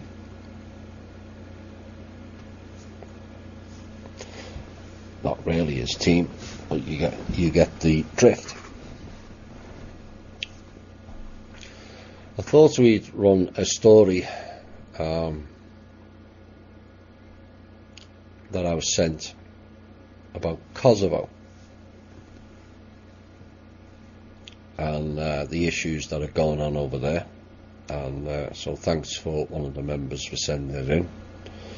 And Kosovo is heavily supported by the USA factions, not the government, and Britain, to have their own army, and this provoked a response, and it is all, as always, created by Britain to draw in Russia and cause war with Russia. This is the NATO goons. Now, speculations are that the Americans openly declared that Kosovo belongs to them. Again, factions again. And they decide what happens to Kosovo, not their own people.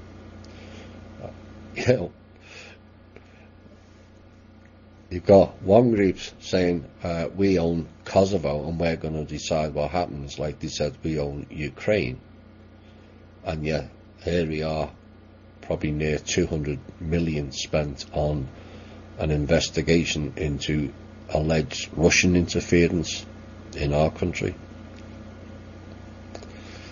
Again, doesn't balance out, does it?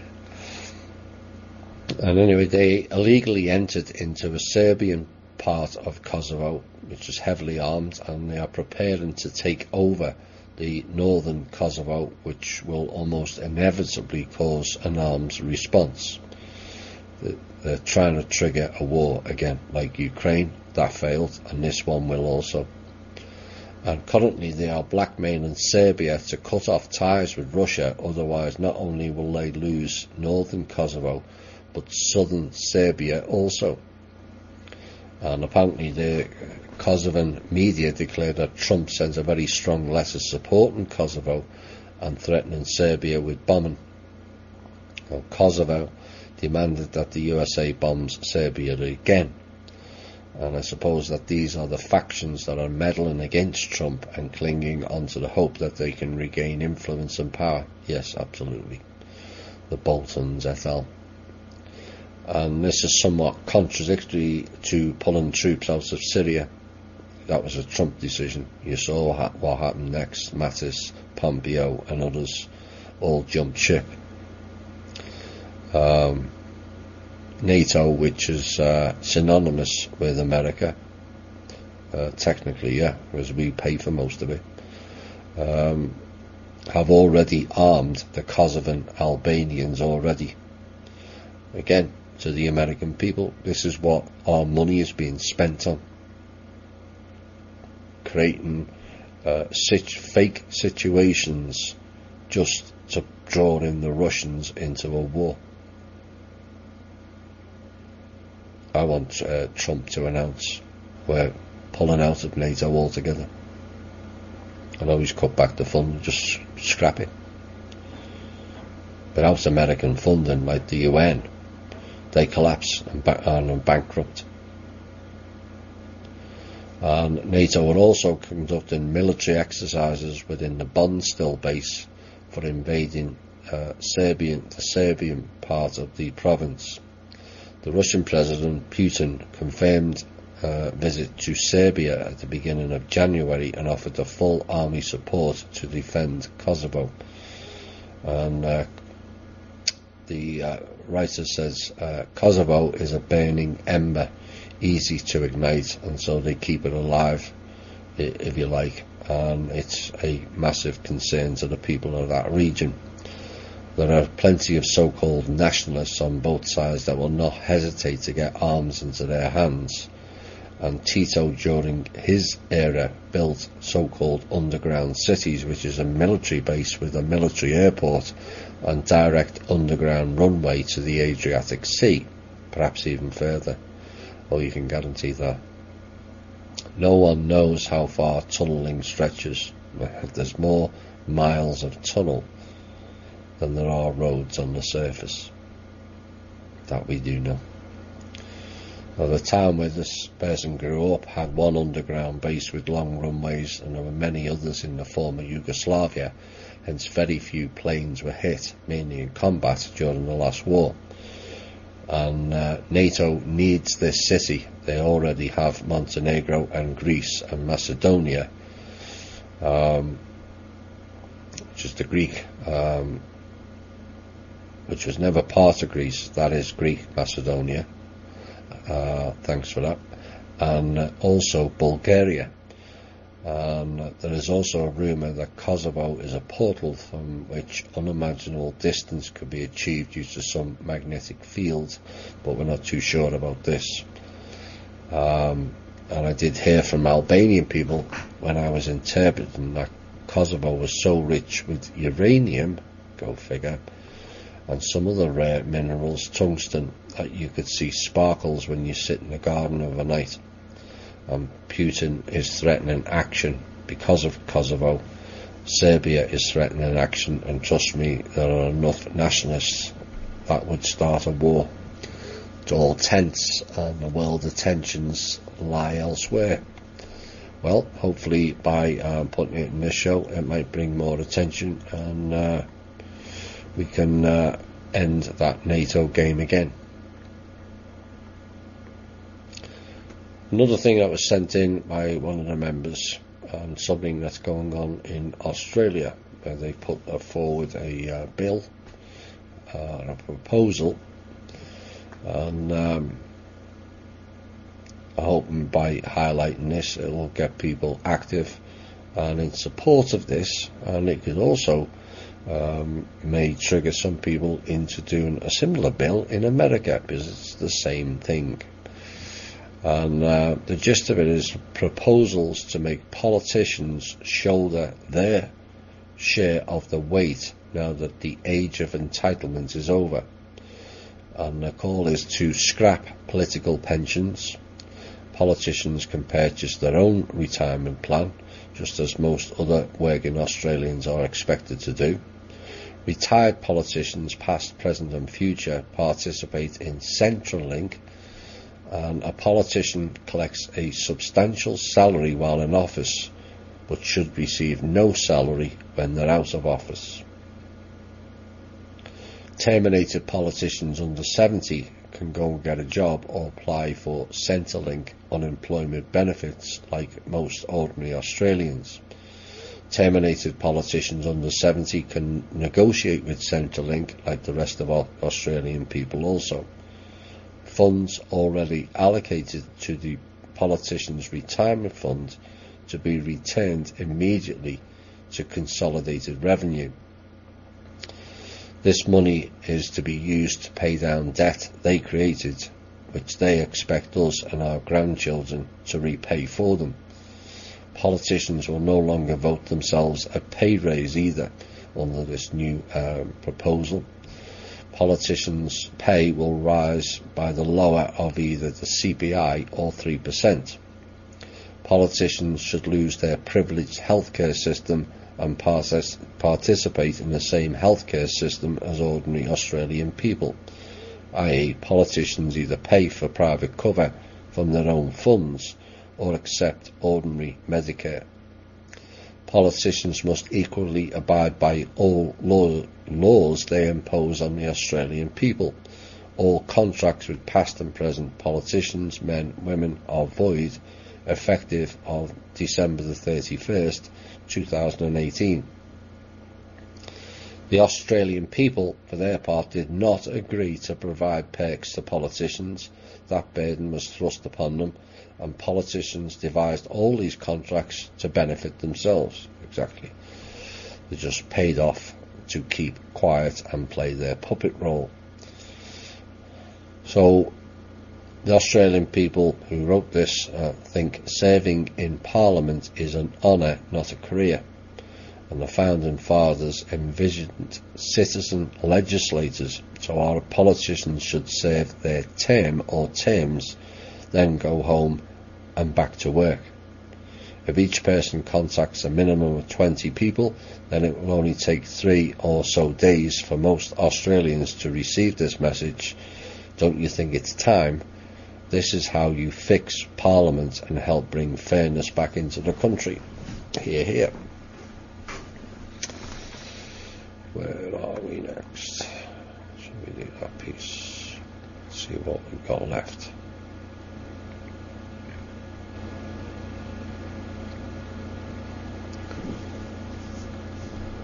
Word of warning to members of THI. The number of new people joining the various platforms of our group is going through the roof. As I said earlier, just there was 455 just added to my YouTube page. Now our show is played on several YouTube platforms, including Lucid Dreamer, as we all know, and even the hidden group, because it's not a well-known public social media like Facebook. MeWe has added near 700 in the last 6 months, and 50 in the last 2 weeks, or perhaps I should say a fortnight, given some don't like the Drake references. The common theme I wish to bring up is the posts on Facebook and MeWe of new subscribers is how they all feel at home. There's been several posts of how they're pleased at being in THI and they feel at home, and the welcome they receive overwhelms them. Now, this is a tribute not just for my vision of how our group should be, but how you all interact as well. You know, we only have 3 admins, and they are largely underemployed as the page runs itself, and that is how we the admins like and wanted it to be. We're going to get, with the increase in numbers, an increase in trolls. We know that. But trolls come and go quickly in our group. Why? Because their vibrational frequency sticks out like a sore thumb compared to our members is why. And to me, that's great to see. But we've also got an increase in numbers of people coming from other groups who, by and large, for them, have not gone past 2014 in terms of knowledge. Still talking about the blue chickens and the RVs and prosperity packages and ET packages and all this rubbish. And it's up to all of us to teach them and bring them up to speed the best we can. Like I said, we are the way showers, being the change, not asking for it. So kudos to all the members, and be aware.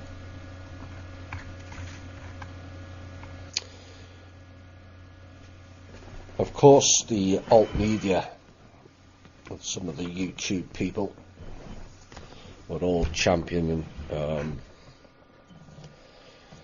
Wilcox's 2002 version, Drake's 2011 version, and a number of others of mass arrests this week. And so the question arose is what happens if there are mass arrests and nothing changes from a public perspective. I posted the comment on the page. Well, it can be looked at in a few ways. Can it be because the factions are heavily ensconced within politics and perhaps far deeper than most realise? That's not a possibility, but that's a probability. Now, when something is removed, something has to take its place. And the key is the one taking the place any better than the previous version? Well, with some appointments, likes of Bolton, Giuliani and Haspel, to name but a few, they are not exactly upstanding, non-rogue background replacements, are they? So the song remains the same. But that then applies to most politicians, does it not? Or officials at the top end. They've all done something, whether of their own volition or not. Some are set up. And this is why we say people need to step in and not only help when they get in those positions, but change the mentality of operating within that environment. It's toxic. It's not a government. It's not meant to fix anything. It's not meant to come up with ideas of how to improve the people's life. And then we look at the fact that the government has been shut down for the past 3 weeks. And has anything changed on or within that circle of society? From the public's perspective? Has it? The ones who have been affected is the ones whose pay has been affected. But outside of that, to the general public itself, nothing has changed. So the question is, what do they actually do for us or the country? All this political intrigue and drama about this, that and the other in the government, it closes and nothing changed.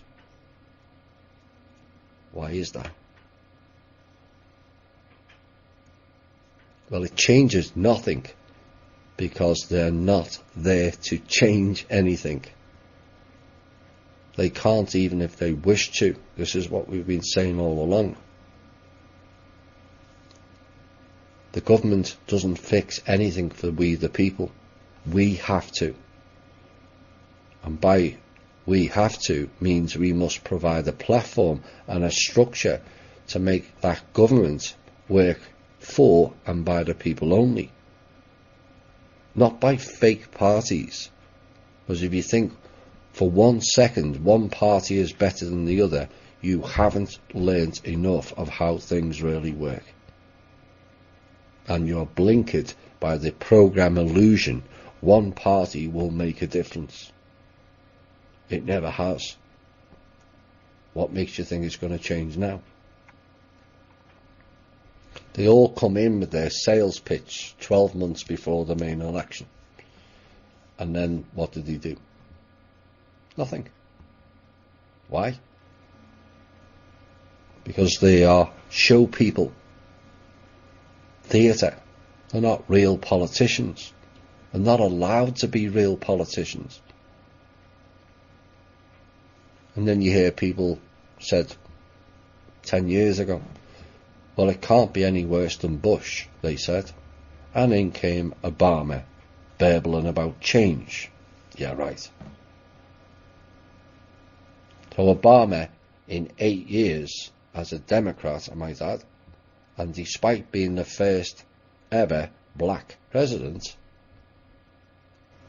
he did nothing for the people of his own colour, never mind the rest of the country. He increased the debt to his buddies at the Fed by 11 trillion in 8 years. And what benefits did the public see of that? Nothing. And yet they're expecting us to pay it back.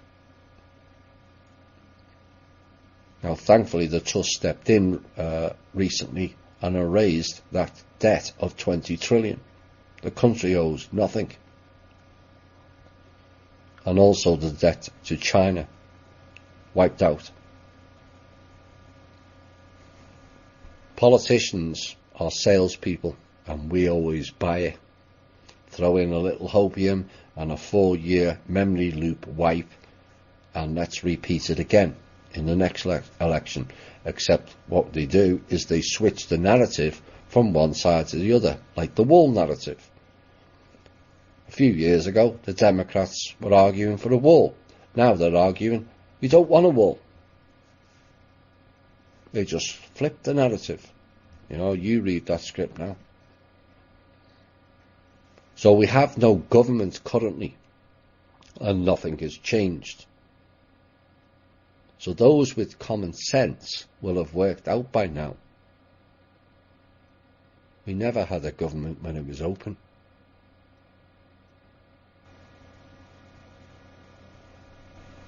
Because otherwise, something would have changed, wouldn't it?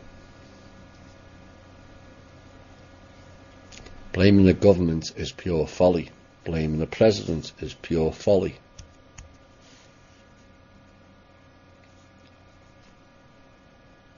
Government shuts down and nothing changes. So there's no real government, is there? And that's what the Trust and Kim are trying to do in the work of the last 4 or 5 months, is try to create a structure whereby we will have a real American government. We will have America as a sovereign country, not the United States. The United States is nothing to do with America and everything to do with the Congress of Vienna back in 1815. Vienna, Austria. United States of Europe. they had the United States 200 years ago.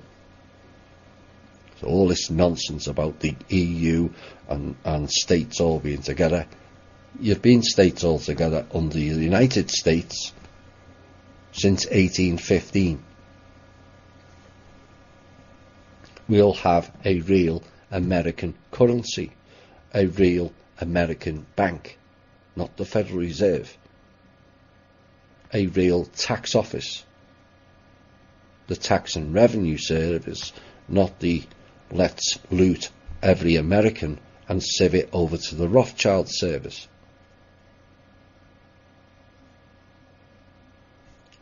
We're creating a platform. But I hope people now see what we've been saying all along. If you're going to continue party politics and blaming the government, no matter whether it's a Republican government or a Democrat, it doesn't make any difference. The last month has shown that. Last item, I think. Yeah.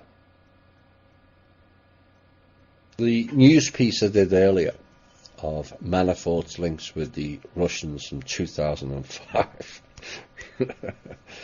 it literally defies belief. But this is the length of the distractions, the clowns, the agents and the portal people apply now to distract people moving forward and deflect the crimes of others. Does anyone think for one moment that there is no one in politics that is in some way liaised with a Russian? Well, that's what they're supposed to do. So what is wrong about meeting, talking or engaging with Russians? Trump worked on business deals with Russians. Ooh, that must mean he's colluding with the enemy then. It's all very school playground childlike narrative, is it not? Oh, you can't play with them. It's beyond pathetic. Don't play with that group, they're all nasty. Based on what? Nothing. Well, nothing concrete anyway. And the sheer staggering hypocrisy comes in when you realise Hillary, Comey, Obama, Mnuchin and Mueller and others were involved with Russia to sell off American assets, like all of them, which Anne signed off on, ignoring the fact it was not their assets to sell to begin with, or the fact that Langley, along with the NSA and the Pentagon, all operate through Five Eyes, which is actually 9, which fully enough also involves Russia and the KGB. Oh my. CIA and the KGB and the GCHQ and Pine Gap and Mossad all work together. Not separate, all together. In fact, the CIA and the KGB have been working together for at least the last 60 years.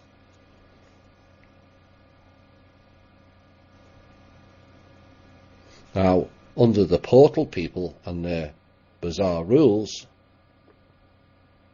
and Hillary's mercenary army now backed by Pelosi, and what they're doing, is that not the real definition of collusion?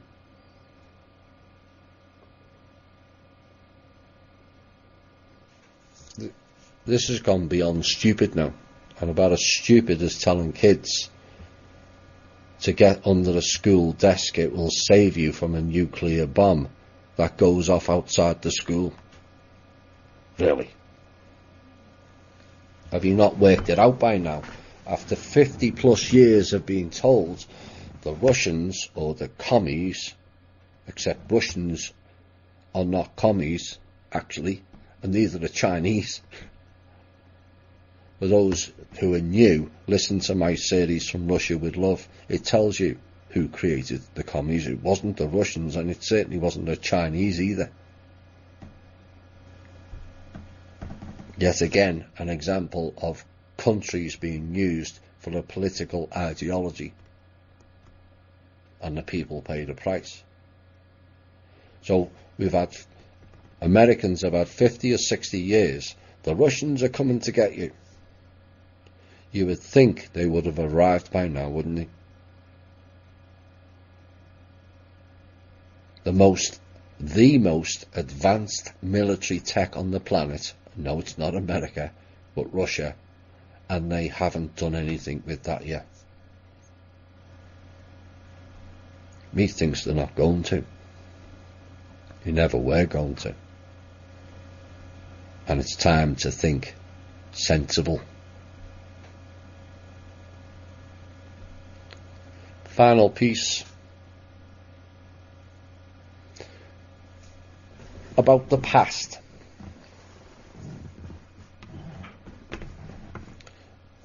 Let the past go. It serves us no purpose now. Too much has been dealt with. Too much has been exposed now. It's time to be with the vision of going forward and going into the past. That past provided insights to protect and envision our future. But it needs not to be a tool to mire ourselves down with. This has been the Truth, Honour and Integrity Show. One more announcement. For the people in the EU and the UK, let's see if I've got the link. No, I didn't. Check out the Facebook page or the MeWe page. People of the EU and the UK time zone will be doing a Zoom at 7 PM UK time on Saturday evening. So I look forward to seeing many of you. We'll have a good chat and get to know each other, and hopefully we'll come up with some solutions of how we can all go forward. So look forward to that. And I hope you've enjoyed the show. I would have liked to put out more intel, but not at this time. It's best now. And maybe the next one will deliver some hammers. Who knows? We'll see. This has been the Truth, Honour and Integrity Show. Ignore the past, look future. My name's Thomas Williams. Bye for now.